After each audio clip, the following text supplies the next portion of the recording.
안녕하십니까. 백만개미 한세구입니다. 1월 9일 화요일 시장 정리하겠습니다. 아침에 끝난 뉴욕 시장은 그 737 맥스 비행기 사고 났던 보잉이 8% 이상 하락을 하는 것 때문에 다우는 상승이 상당히 제한됐어요. 그렇지만 나스닥 같은 경우는 이제 엔비디아, AMD 이런 기술주들이 다시 반격에 나서면서 나스닥은 이제 월요일 미국 시간 월요일이죠. 월요일 시장에서 다시 2.20%나 상승하는 이제 그런 상승을 보였습니다. 이제 기대 인플레이션이 좀 많이 둔화되는 모습을 보이니까 시장은 다시 또 기술주가 시장을 끌고 나가는 그런 모습을 이제 다시 보였습니다. 우리 시장도 그런 미국 시장 영향으로 해서 이제 상승 출발했지만, 우리는 또 삼성전자, 또 LG 에너지솔루션 등 이런 대형주들이 실적이 이제 잠정 실적이 발표되는데, 이게 시장 컨센서스보다 좀 밑으로 나오면서 지수를 그렇게 강하게 지켜내지 못했습니다. 코스피 같은 경우는 미국 분위기로 출발할 때는 1%가 넘게 상승하면서 출발을 했어요.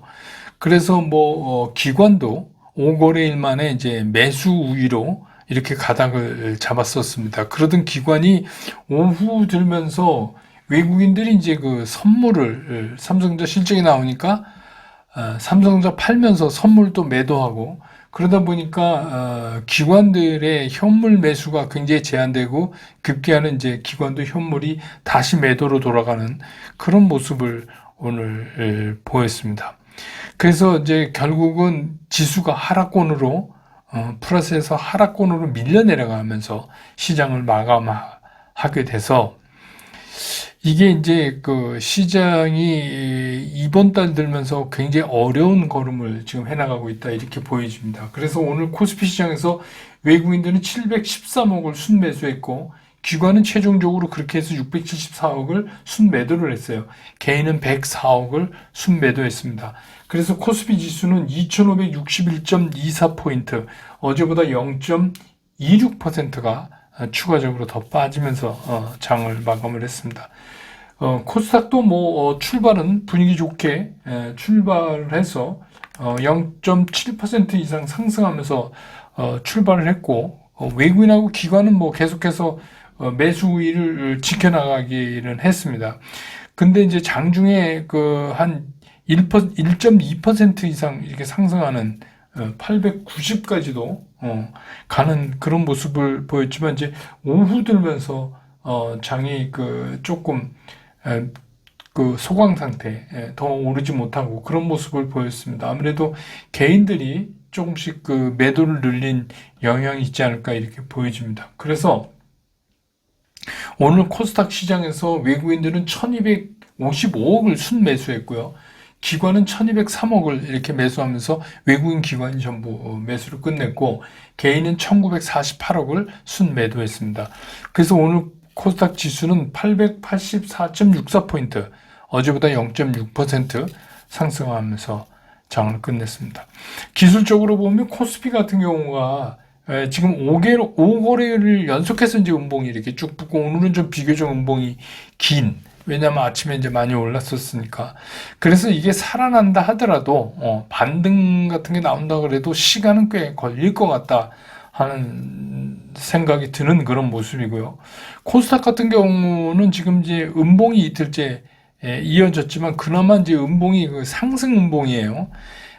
신락 같은 희망을 건대면 이제 그런 쪽에 조금 코스닥에 점수를 더 주고 볼 수 있지 않을까, 이런 생각이 들고, 오늘 서울 외환시장 환율은 1315원 70전에 끝났습니다. 그래서 어제보다 30전이 하락하면서 끝을 냈습니다.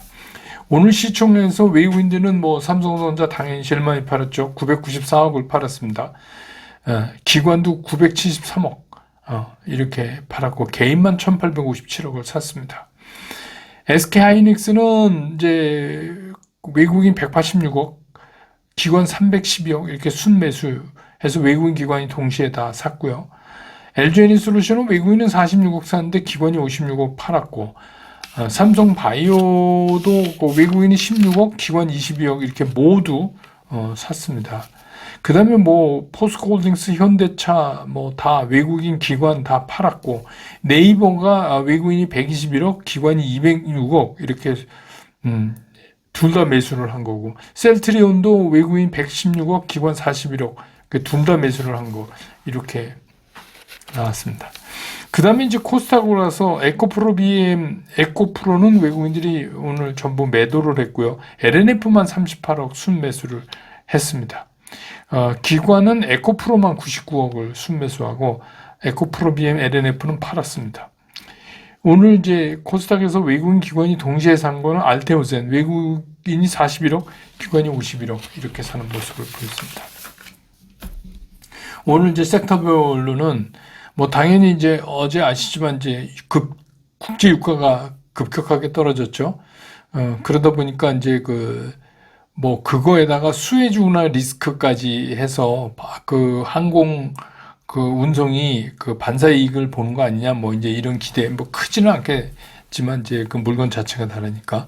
그런데 이제 사우디 원유 수출 가격 인하가 이제 결정타죠. 예, 그게 그래서 어제 뭐 장중에 4% 넘게 결국은 이제 3.81% 하락을 하면서 70달러 77센트 배럴당 WTI 기준입니다. 그래서 이제 그렇게 된 거 하고 그동안에 이제 12월을 보니까 그 월 개념으로 국제선이 여객, 화물, 운송 다 실적이 최대치다 이런 결과가 나왔어요. 예, 그리고 이제 뭐 대한항공, 아시아나 합병 문제도 이제 승인이 속도를 낸다. EU에서 TA에다가 정보를 요청했다 그래요. 뭐 이런 얘기 나오면서 이제 오늘 항공사가 가장 많이 크게 움직였고, 그 다음에는 이제 바이오입니다. 이건 뭐 유전자 검사, 유전자 치료, 재대열 뭐 이렇게 해서 이제 쭉 올랐는데, 이건 아무래도 지금 이제 JP모건 헬스케어 때문에 그쪽에서 뭐 계속 들려오는 소식에 영향을 받고 있다 이렇게 보는 게 맞을 것 같습니다. 그 다음에 이제 그 유가 하락이 되니까 이쪽에서 이제 그 유류가스 유통 쪽에 이게 이제 마진이 늘어날 수 있다고 기대하는 것 같아요. 그래서 이제 오늘 좀 움직였고, 그 다음에 이제 블록체인 관계돼서 뭐 NFT라든지 STO 또 가상화폐 뭐 이런 것들이 좀 오늘 움직이는 모습을 보였는데, 이건 이제 아무래도 비트코인의 현물 ETF 미국에서 승인 기한이 이제 임박해져 가잖아요. 그래서 거기에 대한 기대를 걸고 있다. 이렇게 볼 수가 있습니다. 뭐 그 밖에 뭐 개별적으로 많이 이제 움직인 것도 있긴 하지만 대체적으로 뭐 이 정도로 정리해 볼 수 있고, 오늘 시장을 이제 한마디로 압축해서 본다면 미국 시장이 분위기를 잘 잡아줬어요. 오늘 이제 미국 시장이 분위기를 잘 잡아줬는데, 우리 시장에서 이제 초대장주잖아요. 제일 큰 삼성전자의 잠정 실적이 좀 이제 기대치보다 밑으로 나오면서 결국 우리 시장은 상승에 실패한 그런 날이다 이렇게 정리될 수가 있겠습니다. 그 다음에 이제 백만금이 스쿨이 깜빡 잊고 처음에 하신 분도 3개월 넘었거든요. 그래서 만료됐는데 그냥 모르고 계시다가 오늘 갑자기 텔레그램이 안 오니까 이거 뭔가 하는 분 계셨을 거예요. 왜 텔레그램 안 되지? 그게 아니라 이제 만료가 돼서 그렇습니다. 그 카카오톡에 100엔트 이렇게 치셔서 들어가셔서 문의하시면 안내를 받으실 수 있을 겁니다.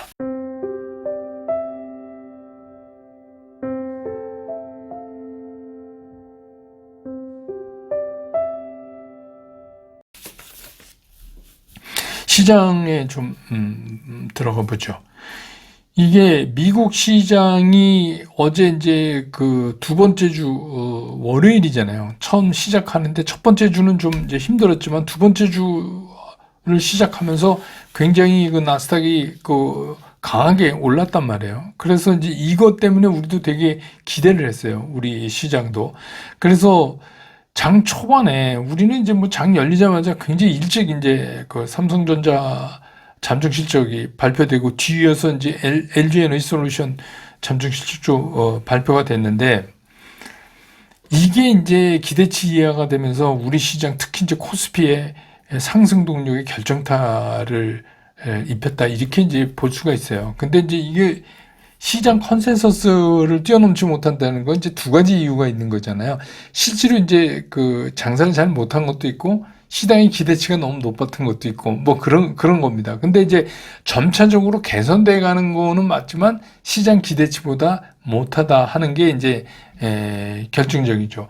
근데 이제 뭐 LG 에너지솔루션 같은 경우야 뭐 그동안 쭉 내려와 있었으니까. 근데 이제 삼성전자는 비교적 그동안에 야금야금 올라와서 한번 뭐 이렇게 한번 접었다 가긴 했지만 그런 상황이기 때문에 오늘 이제 그게 굉장히 시장에 충격적으로 이렇게 됐고, 또 외국인들 입장에서는 이제 시장 컨센서스보다 시중이 나쁘니까 일단 삼성전자 팔면 어떻게 해요?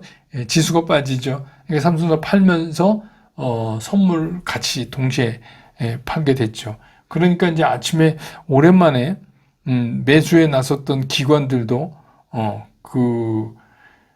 이제 어쩔 수 없이 현물 그 매도 쪽으로 쏠릴 수밖에 없는 이제 그런 상황이 이제 오늘 돼버렸어요. 그래서 뭐 SK 하이닉스 같은 경우는 뭐 어제 실적 나왔지만 이제 오늘은 그 CES 2024에서 향후 이제 전망에 대해서 굉장히 그 긍정적으로 피력함으로 해서 그래도 오늘 이제 그나마 1% 이상 상승하는 걸로 지켜내는 그런 모습을 보였습니다. 그럼 이제 그 여기서 드는 이제 의문이 뭐냐?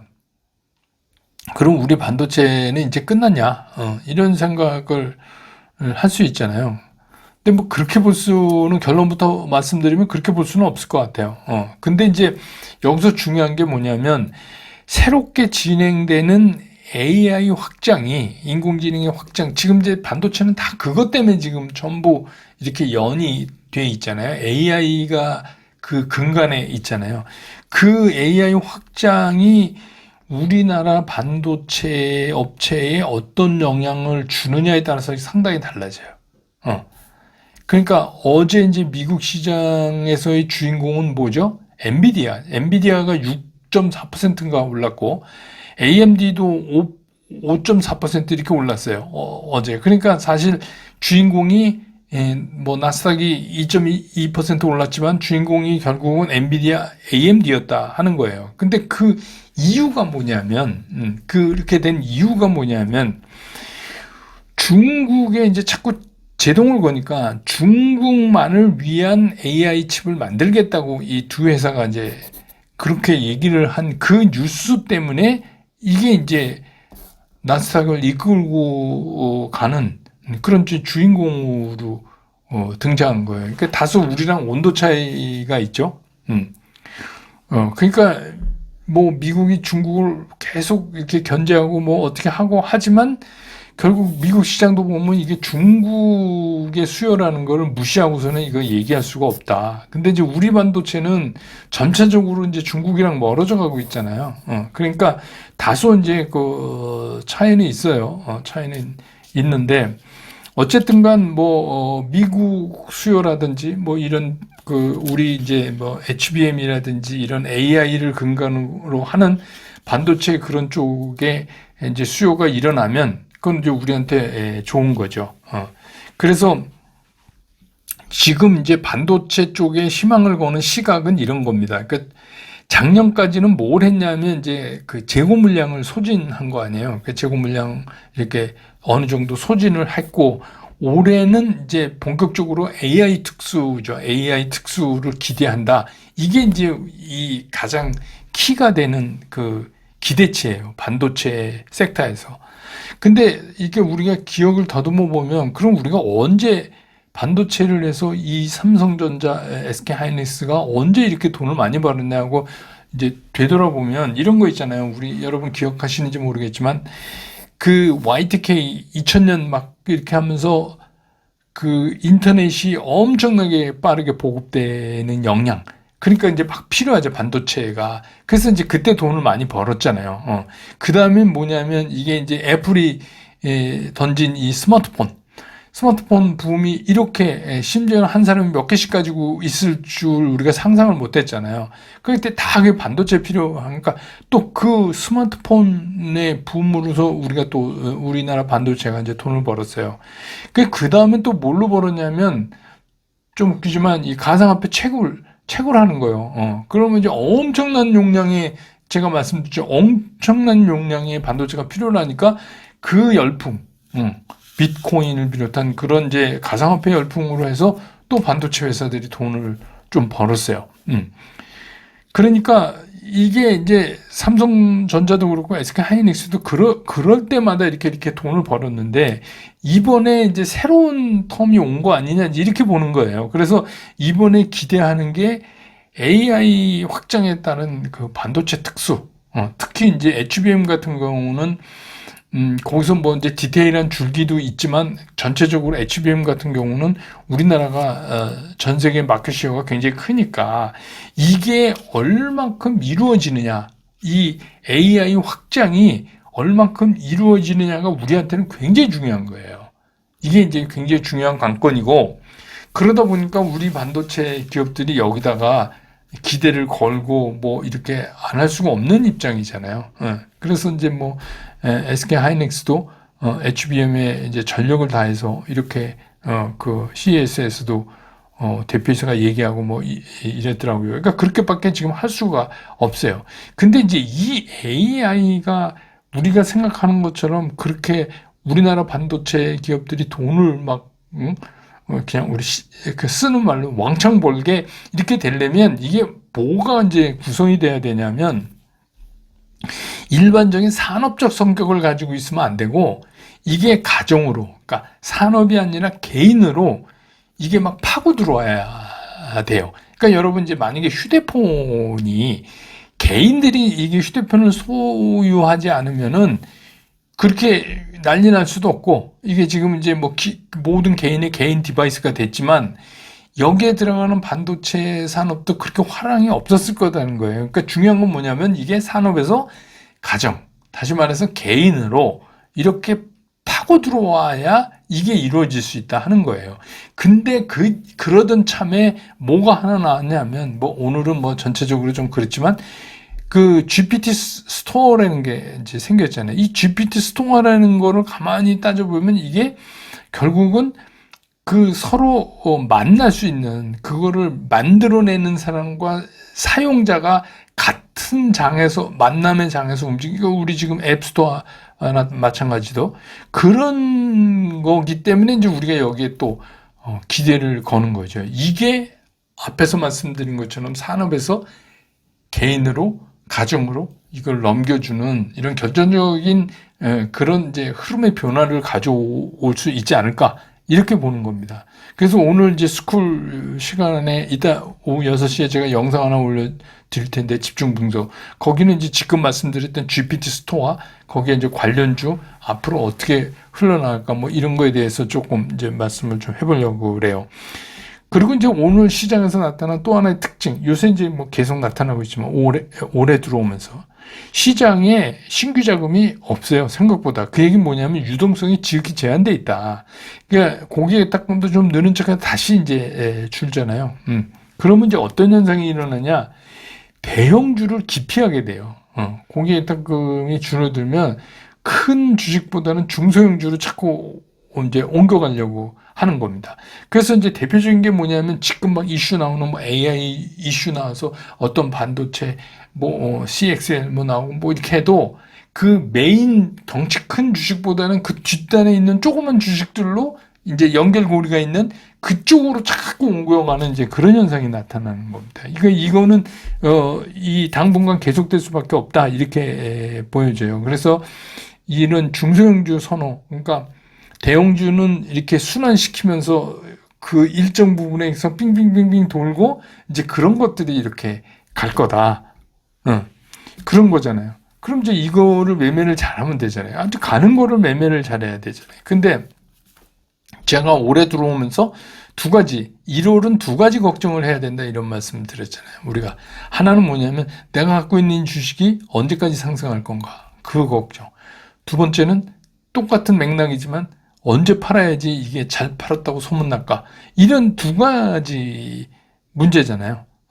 이 두 가지가 양면성이 있지만 또 하나인 거죠. 그래서 뭐 우리가 그 1월을 뭐 제뉴얼리라고 얘기하는데 그게 이제 야누스에서 나온 말이잖아요. 이 얼굴 이쪽이 다른 야누스에서 나온 말인데 그런 이제 양면성을 가지고 있는 달이기도 해요. 1월은 항상 그런 경우가 많아요. 그러니까 우리는 이 두 가지를 1월은 계속 걱정하면서 이렇게 가야 된다. 그러면 그 걱정하는 데서의 의사결정을 하는 기준이 뭐냐? 그래서 이제 그게 제가 매매원칙, 그 중에서도 10일 이동평균선의 흐름을 잘 보셔야 된다. 이게 이제 제가 보는 우리나라에 굉장히 맞는 수급의 문제다. 이렇게 이제 말씀을 드렸죠. 그러니까 오늘도 뭐 질문 많이 하시는데 예를 들어서 삼성전자. 그럼 오늘 삼성전자 이제 어떻게 해요? 어떡합니까? 우리 그냥 매매원칙 배운 대로 하시면 돼요. 잘 모를 때는. 오늘 굉장히 데미지를 입었어요. 그런데 반등을 해도 이제 상당히 제한적일 가능성이 있어요. 내일부터 바로 반등 나올 수도 있어요. 그렇지만 쭉 가다가 또 이게, 결국은 지금 시간 싸움에 들어가는 거예요. 이제부터는 시간 싸움. 왜 그러냐면 실적이라는 게 금방 확 달라지고 이런데 아니라 이제 발표를 했으니까 이달 말쯤 가갖고 뭐 컨퍼런스 콜이나 이런 데서 조금 희망을 주면 조금 달라질까? 뭐 이제 이런 거잖아요. 그러니까 그 매매 원칙대로 하면 돼요. 그리고 또 뭐 요새 네이버 카카오 저도 이제 썸네일에 달아드린 지 꽤 오래됐지만 이것들이 이제 막 올라가니까 이거 어디까지 갑니까? 뭘 어디까지 가요? 11선 꺾일 때까지 가는 거지. 답이 나왔잖아요. 답이 나왔는데, 그러니까 문제는 뭐냐면 이거는 거의 요새 젊은 사람들이 많이 국룰이에요, 국룰. 우리나라에서 주식 투자하려면 이거는 국룰이에요. 11선 꺾이면 팔아야 돼요. 세상 없는 종목이라도. 그래서 오죽하면 제가 이거를 이름을 매매 원칙이라고까지 정했겠어요. 원칙이라는 말은 제가 함부로 할 수가 없는데 매매 원칙이라고 자꾸 말씀을 강조해서 드리는 거는 이거를 잘 알고 계시는 게 중요한 게 아니라 지켜야 되는 게 굉장히 중요한 거예요. 그러니까 알고는 있는데 안 지키면 그건 소용이 없죠. 그러니까 그 어떤 종목도 여기에선 예외가 없다. 이렇게 생각하시는 게 시장을 좀 편하게 보실 수 있는 그런 하나의 팁이 될 것 같다는 생각이 듭니다. 오늘 시장 정리 이렇게 끝내고 내일 또 장 끝난 다음에 저는 다시 여러분 곁으로 돌아오겠습니다. 여러분 고맙습니다.